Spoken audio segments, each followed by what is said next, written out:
Қайырлы күн, әріптестер. Кезекті сабағымызды бастаймыз. Бұл сабақта біз синтаксис тарауындағы төл сөз, автор сөзі, төл сөзге айналдыру жолдарына тоқталатын боламыз.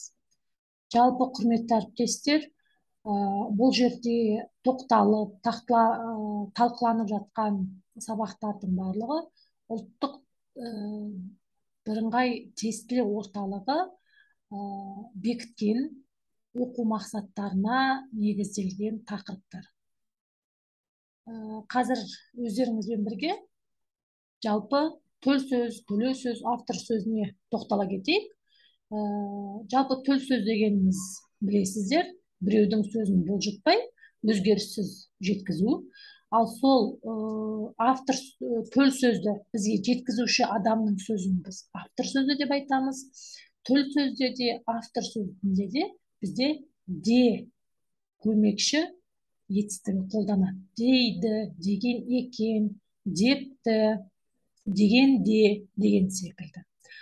Ал енді осы төл сөздің мағынасын сақтап, жай сәл өзгерістер енгізу арқылы тыңдарманға жеткізуді біз төлеу сөз деп айтамыз.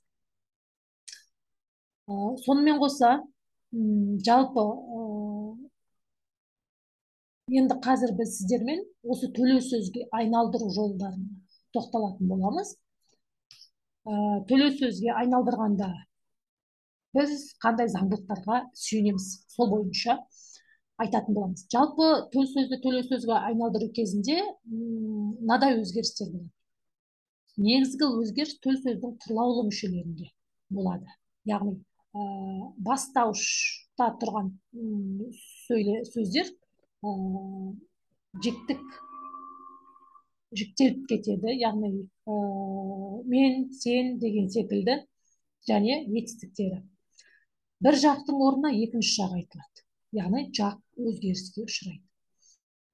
Автор сөзіндегі етістігінің орнына жаңа де деген етістік біз айттық қой, автор сөзінде қолданады, төл сөзінде қолданады. Осы де деген етістік төлеу сөзде мүлдем қолданылмайды.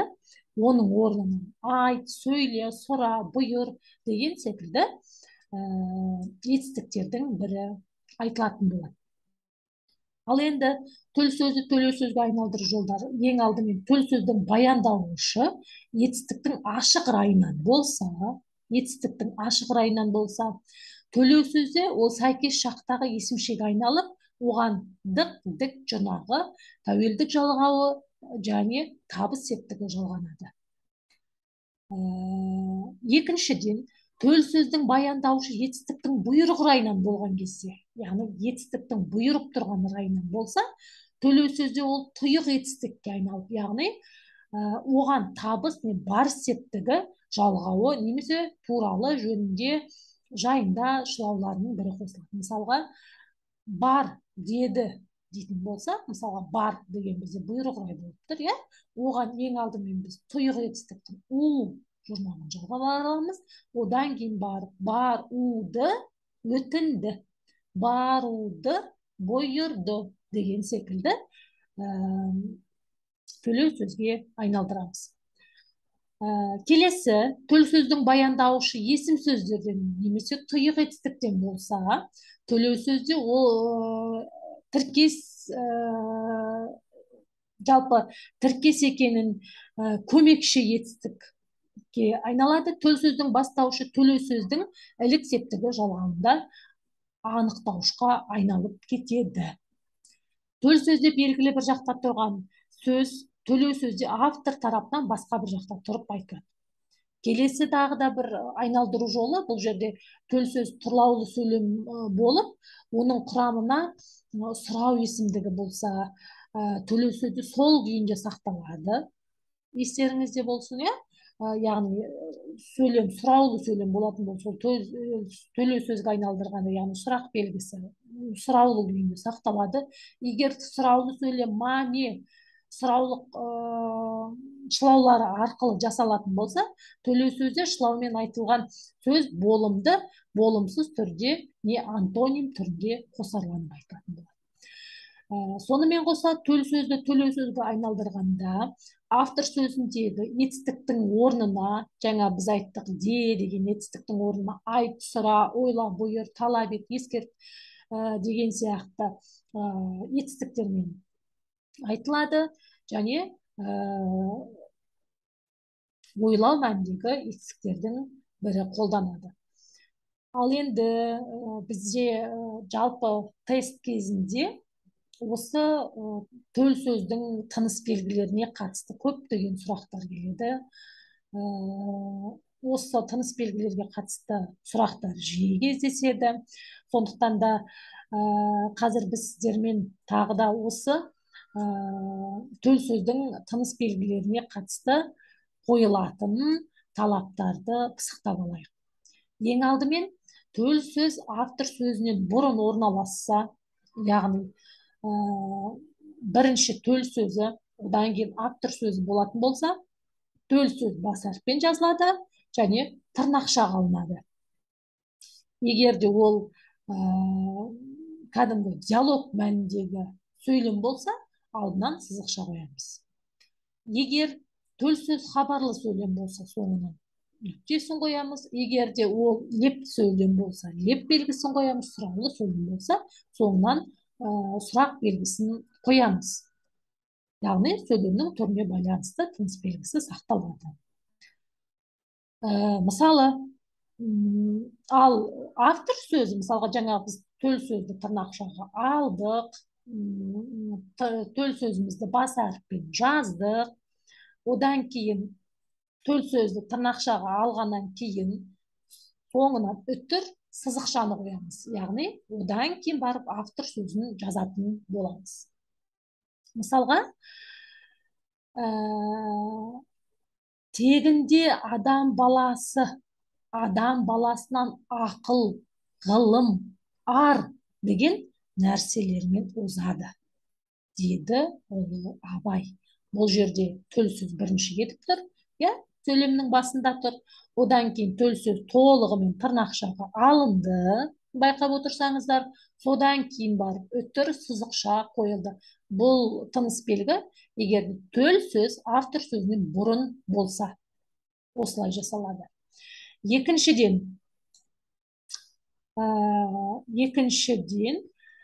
төл сөз автор сөзінен кейін тұрса, керісінше, автор сөзі бірінші тұрса, одан кейін төл сөз тұрса, автор сөзінен кейін біз қос нүкте қоямыз. Төл сөз тырнақшаға алынады, немесе алдына тырнақ сызықшасын қойып жазамыз. Ахмет Жұбанов былай деген: әр халықтың ана тілі білімнің кілті.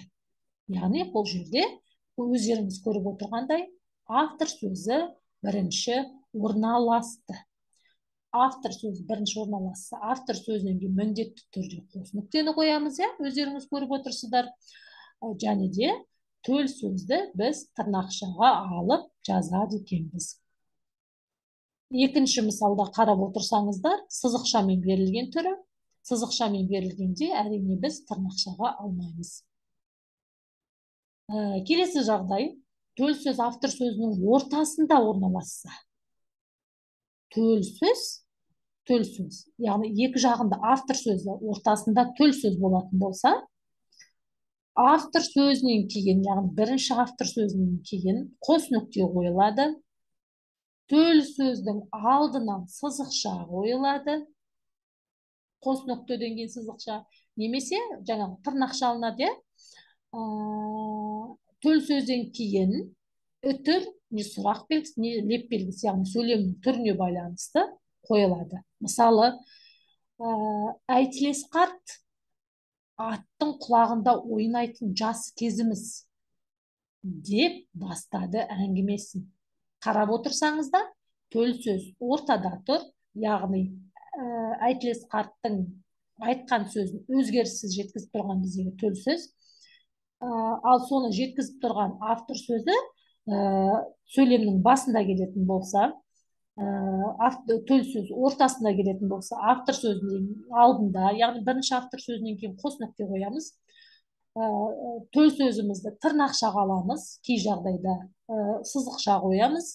және де төл сөз аяқталғаннан кейін міндетті түрде үтір, сызықша, одан кейін барып автор сөзін жазамыз. Келесі жағдай, автор сөзі төл сөздің ортасында орналасса. Яғни керісінше, екі жағында төл сөз, ортасында автор сөзі. Төл сөз тырнақшаға алынып немесе алдынан сызықша қойылады. Автор сөзінің алдынан да, соңынан да сызықша қойылады. Автор сөзінің төл сөздің екінші бөлігі кіші әріппен жазылады. Мысалы, осы бір тегін адам болмаған шығар. Төл сөз, деді жалпақ балуан. Автор сөз, түнейік осы молаға. Яғни, автор сөзінің екі жағынан да сызықша үтір қойылады. Төл сөздің әрқайсысы жеке сөйлем болып айтылса, бас әріппен жазылады. Автор сөзінің алдынан үтір, немесе сұрақ белгісі, жаңа сөйлемнің түріне байланысты деп айттық, немесе сызықша қойылады. Автор сөзінен кейін нүкте немесе сызықша қойылады. Мысалы, баруын барарсың, еліңде шабарсың, деді бала би. Қалыңдықтың қызығына түсіп кетпей, қалың жылқыға да көзіңді сал. Яғни жеке-жеке айтылған сөйлем, жаңа біз айттық, бас әріппен жазылады. Бір төл сөздің ішінде екінші төл сөз келген жағдайда алғашқысының алдына, яғни екі төл сөз келетін жағдай болады ғой бір сөйлемде. Біріншісінің алдына сызықша қоямыз, соңғысын тырнақшаға алып жазамыз. Мысалы, қазақ халқында ұлық болсаң кішік бол төл сөз деген нақыл бар, дегенді жиі айтатын. Міне, яғни бір төл сөздің ішінде екі төл сөз қатысып тұр. Осымен, құрметті ұстаздар, төл сөзді, автор сөзінің төлеу сөзге арналған сабағымыз аяқталды. Келесі кездескенше.